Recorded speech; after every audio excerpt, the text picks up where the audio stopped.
All right, we're now going to transition and talk about physical AI.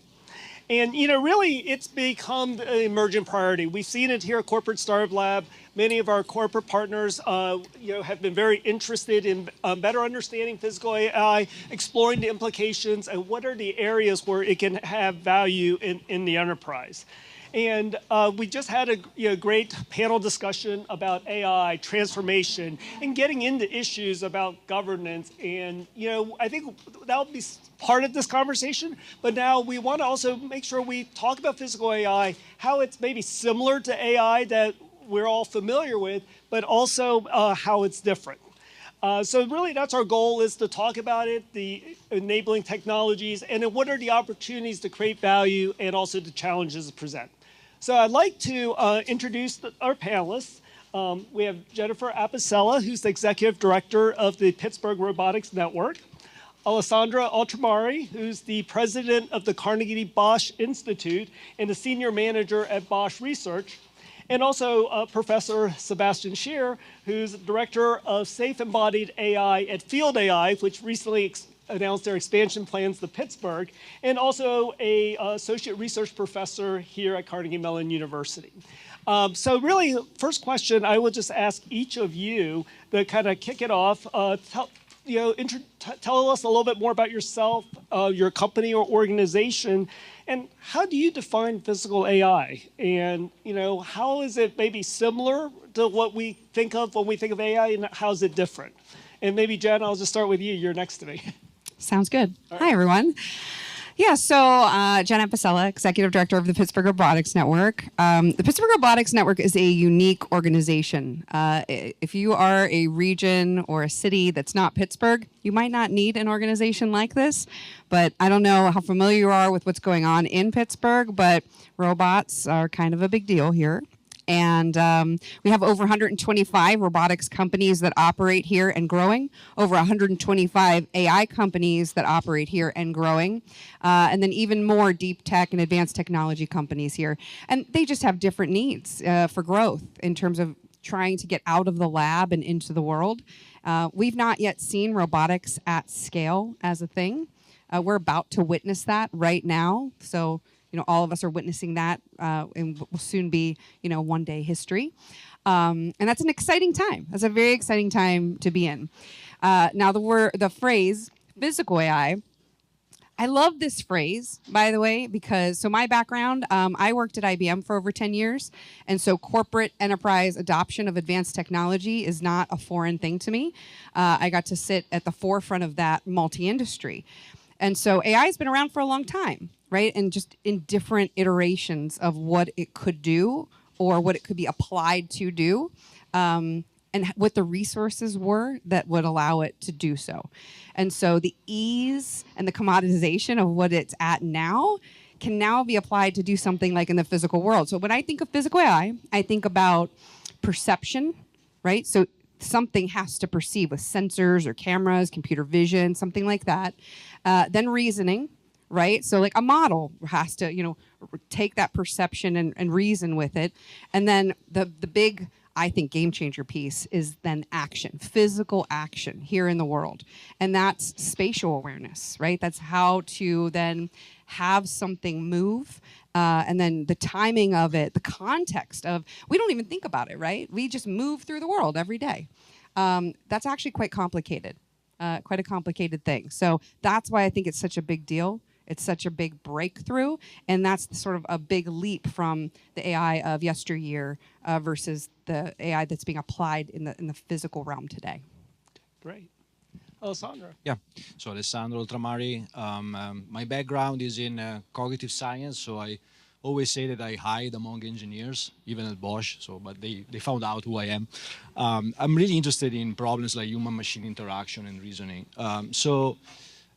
First of all, my role at Bosch Research, so I lead a team, a group called Cyber Physical AI and Reasoning. So there is a little bit other words around physical AI. And I'll try to unpack a little bit what we do. So think about a station in a manufacturing plant. And perhaps this station is a robotic arm that moves an object from point A to B, and then there is a conveyor belt and so on.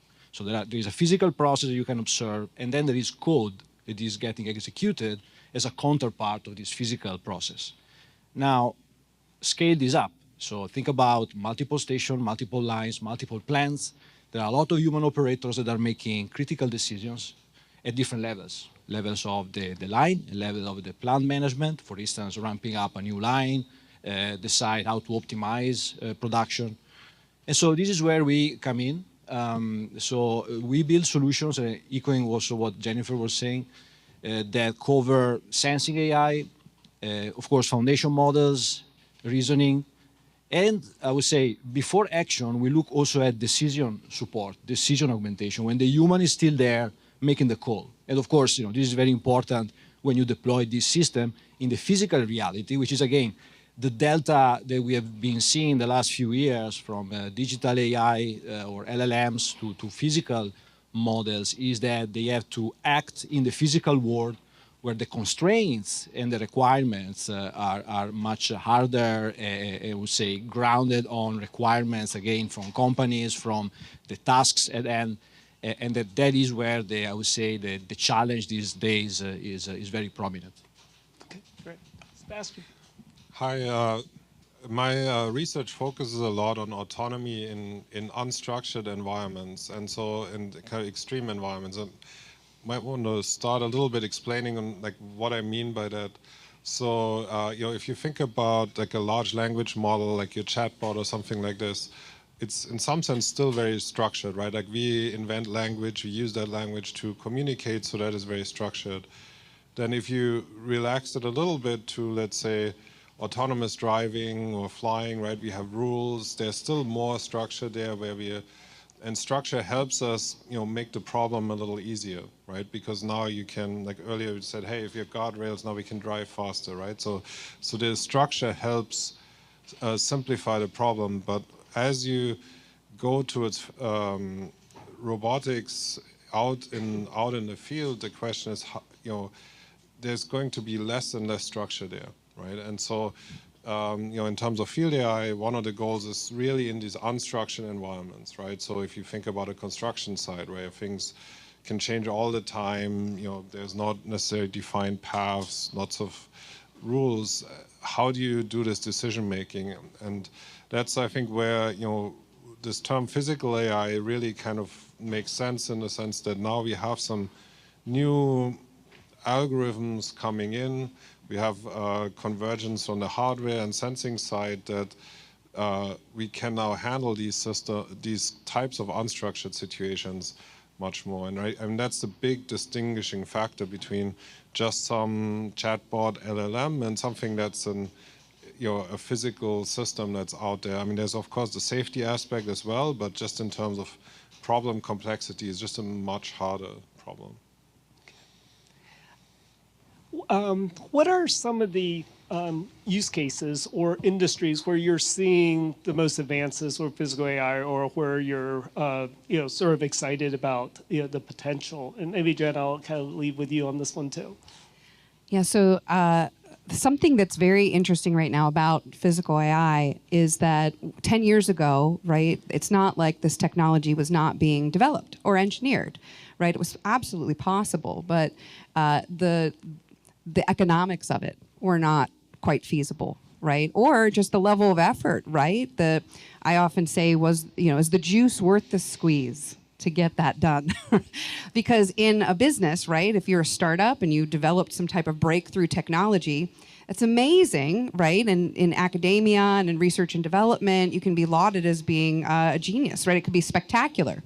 But if the economics of it being applied at scale don't work, then the business is not going to really be a business.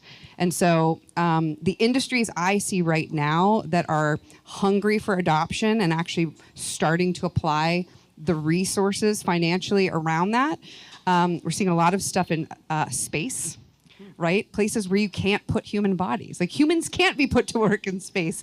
It's more feasible, right, to do something with automation and machines. And so more and more can be done in that realm, in these unstructured spaces, right? Field robotics of any kind. And that's kind of always been the application or adoption demand, the dull, dirty, dangerous spaces where it's not a great idea to put people. We can now put machines, and the economics behind that become more feasible. But also, I would say construction.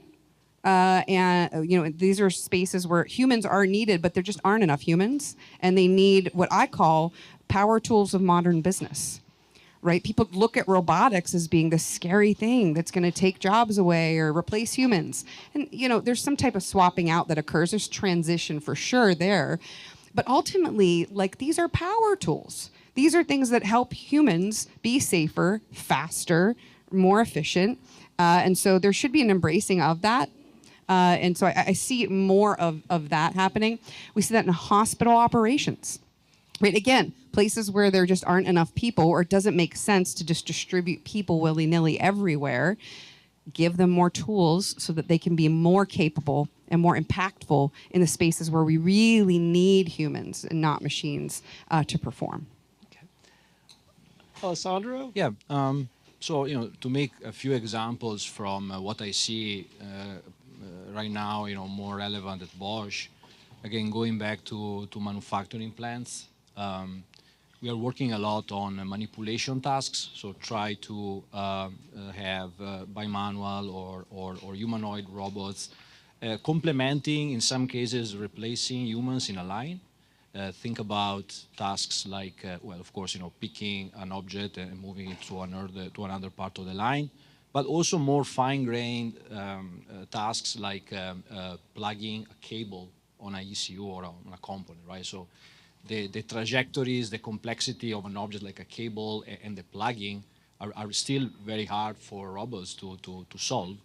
And so when you look at how humans do these kind of tasks, they don't even look at the components, right? So they just feel it, and then maybe they hear a click that is, means that the plug has been inserted.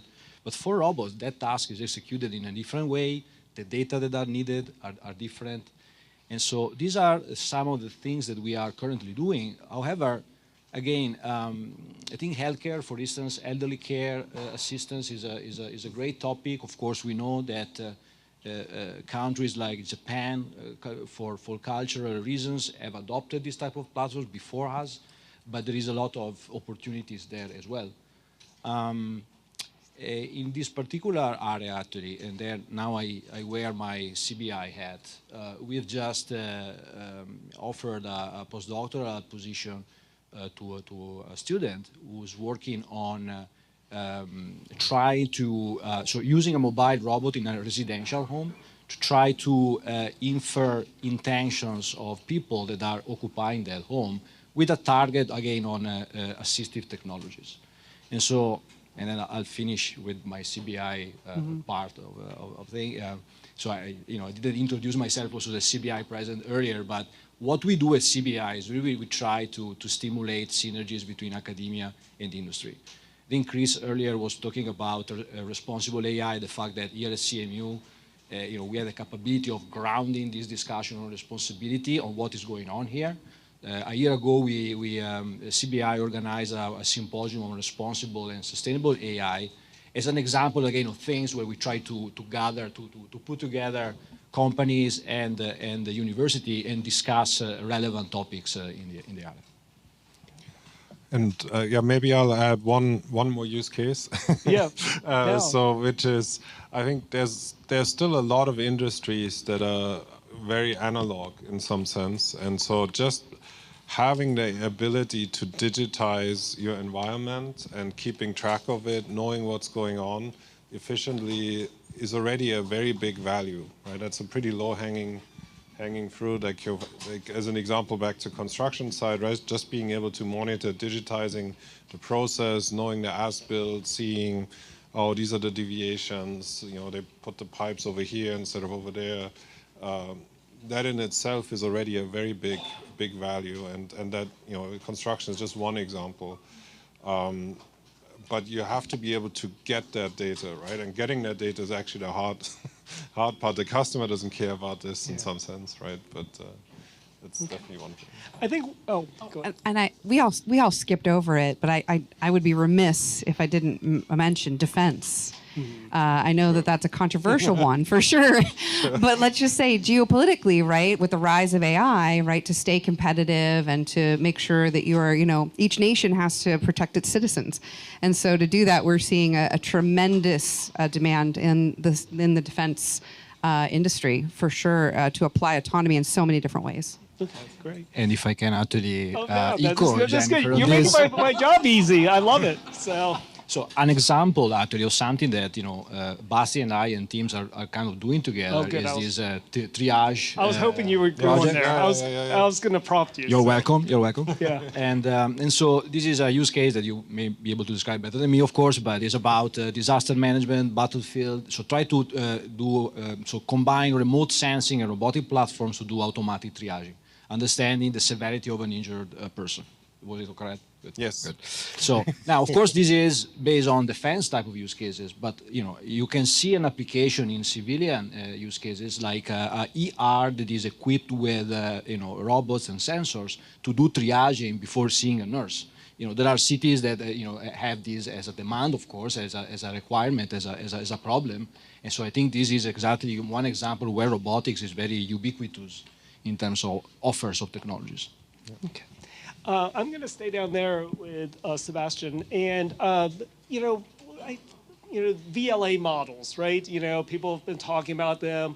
Can you maybe describe a little bit more how they work for those of us that aren't you, and how you think this has really changed things? I think I've heard how this is sort of a game changer. So.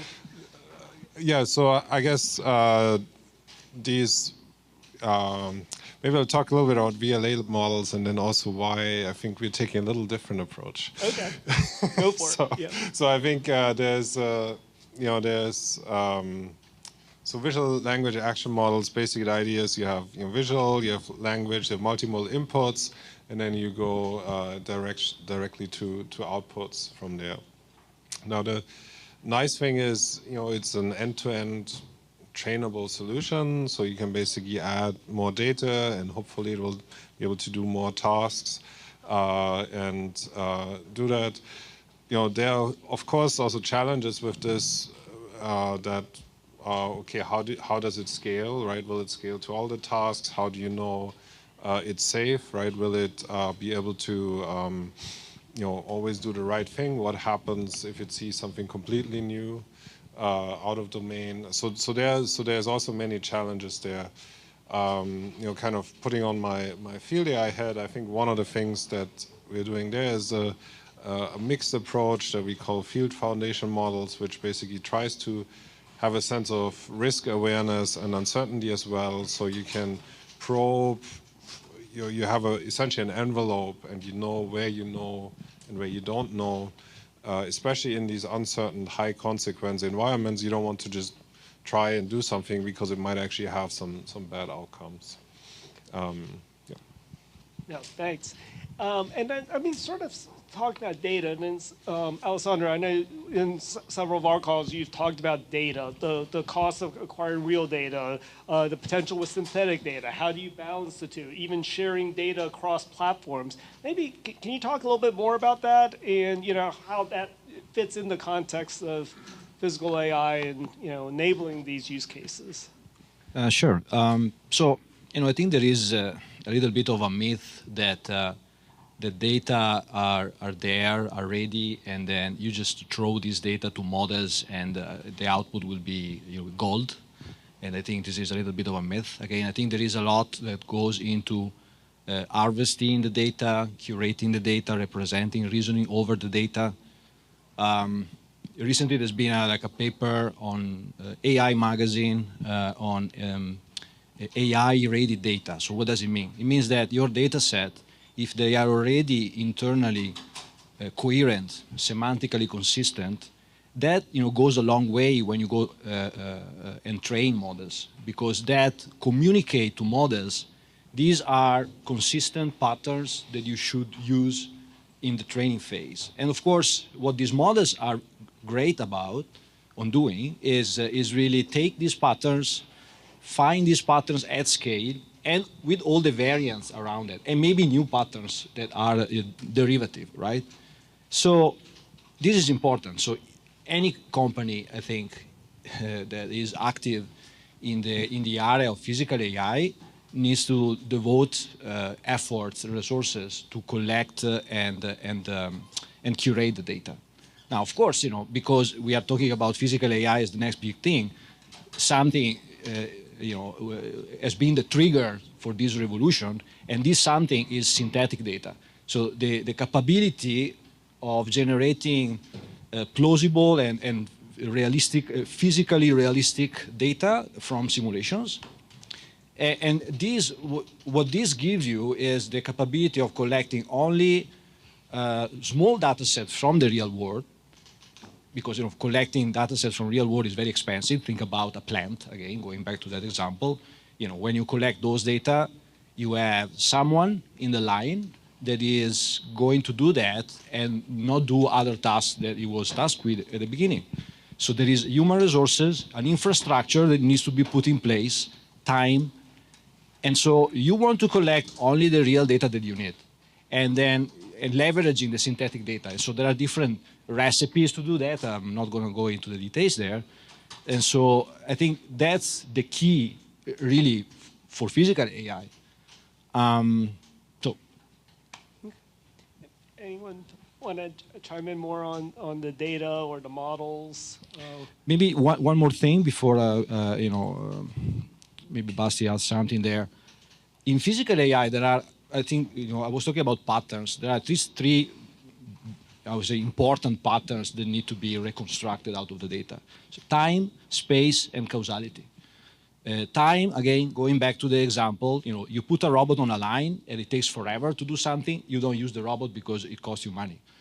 Space, a robot that doesn't have awareness of the surroundings is a robot that will create problems, collisions, right? And causality, okay, if you don't know how much torque you want to put in when you're twisting an object, you're risking to break it. So these are patterns that for humans, we don't spend time in extracting these patterns. Again, with my cognitive scientist these are studies that have been done a while ago, and we know that as toddlers, we learn those principles very, very quickly. But for robots, is a totally different ballpark. And so these are things that we really need to pay attention to when we when we want to build reliable and robust physical AI systems. Yeah, maybe just a couple of comments. So, typically you think about this data pyramid in terms of quantity and quality and maybe amounts of labels and so on. I think one of the things that we are seeing is that some of this unsupervised quantity might not be necessary or even helpful. It might even be not useful, and maybe it's not too much detail to go into. But the other thing I wanted to mention is, if you have a robot, the good thing is you can execute actions, right? And so that means you can actually say, hey, if I don't know something, I can go over there and get more data. Right, I can, I don't know, purposefully run into the wall, and then I know I shouldn't run into the wall, right? So that just as an example, or touch the stove, right? And so that gives you the ability to do active data collection. Additionally, you have many signals from the robot itself that help you label data as well. Right, so I think those are some of the distinctions where you don't just have the data, you have what does the robot experience, is it self-consistent with what I'm seeing? Like if I push the bottle, what happens to that bottle? And that already is labeled for me because I can see what happened to the bottle. Right? I don't have to say, hey, this bottle is movable. Okay. So ultimately, and I think you started hinting at, even with this time, space, causality, right? I mean, if no one's using it, then you're not getting value. So, where ultimately the theme of today is, how do you derive value from this? And so, Jen, I'll kind of have you lead off in terms of kind of where are the areas of value, or what are the key levers to measure the value? So as companies are thinking about, okay, how, what's the business case, for deploying this? Yeah, so that's where the rubber meets the road for, whether a company is a company or is it just a research project. And it's really about the scalable value from the industry that's adopting it. And when I say scalable, that means not a successful pilot project, right? That's fun, but it's got to be like, how do you have, 50 successful pilot projects? Now that's a product. And so that means the economics of it have to work. I think people say fast, cheap, and easy, but with the physical AI application, it also has to be safe. Because when something goes awry with text, right, it's as long as you don't lose your data completely, you can just adjust it. You can fix it. It's just information. You can, or if it's generating some type of synthesized output of that information, that can be readjusted. But if something goes awry with action in the physical world, in space with human bodies, well, that's a little more catastrophic, right, in terms of what can go wrong. So I'd say the value metric there is, one, is it scalable for whatever application it's being used for? You talked about, I think, a really good, way of, if it's too slow on a line, right? It doesn't matter if it does it better than a human. If it does it slower than all humans, then that's not very useful. People aren't going to buy it. Think about just, right, what are we as humans? We get impatient for things, right? Things have to work. It just has to work, and it has to work in an elegant way and in an affordable way. And so I think it's very simple in that regard, right? I think engineers can sometimes over-engineer things, and then that can be a good thing, and sometimes it can get in the way of business growth. But really just have to keep it simple, right? Do any of us like, as humans, when we're making a purchasing decision, do we like that to be something that takes a really long time, really expensive, really complicated? No. You want it to be as elegant and simple as possible to be able to justify to higher ups, right? To explain why you need to do this, why it's a great thing to purchase for your business, and why it's going to be not too disruptive to adopt, right, internally in your own operations. Or if it is very disruptive, why that ROI is really going to be worth it. Why the juice is going to be worth the squeeze. So Jen just teed up two quick follow-on questions, one for each of you. And then I want to leave a few minutes, for the audience to ask questions. I think Jen talked about safety, and so of course, Sebastian, I've got to ask you. Feel free to weigh in on that because that's a key part. It's in my title. So. And then Alessandro, scalability, because I think kind of again, maybe it's related to data, or we had some conversations about even like sort of multi-agent collaboration versus orchestration. So. Feel free to maybe kind of add on to kind of what Jen said on those two dimensions. Yeah, I think safety is absolutely critical, and I think we're seeing a lot of companies right now really pushing more on the performance, right? Like in the hype cycle, right? Oh, now we can do this, now we can do that, right? But it's often just a demo, right? Like one way you can think about safety is as an envelope. Right, like what is in this region, and how you define that region can be easier or complicated, right?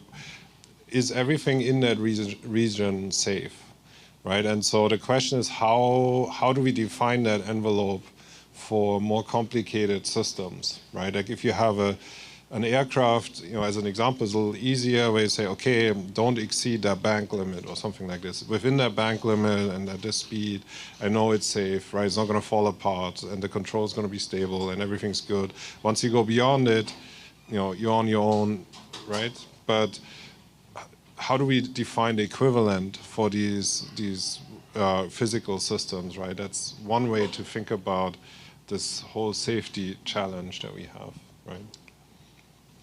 Yeah, I think in terms of scalability, and also as an answer to your original question on return of interest, I think cost reduction and data. Data is an asset for physical AI, right? So we've been around enough to remember data is the new oil. I think now data is the new lubricant oil that makes robots do things, right? So especially real data that you collect from the real world. So that is very, I think, at least, what I think are the two assets that we are talking about here. Now, maybe also adding something to what Jen was saying about the economics of it, also at the very beginning, right? So a couple of weeks ago, there was this column on the Post-Gazette on, it was by Nishant Selav. It was about the challenge that the Pittsburgh sees in AI, right? And then he was warning against the CMU bubble, which I know that sounds very provocative here, right? But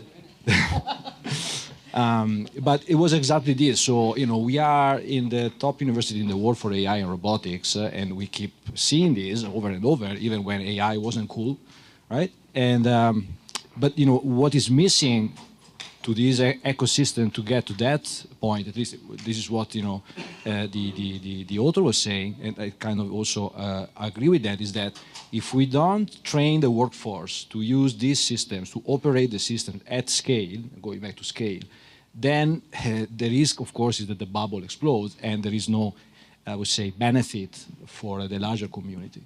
So I think this is also something to take into consideration. In the remaining time, I want to open it up for audience questions. Any questions for our panel? Okay.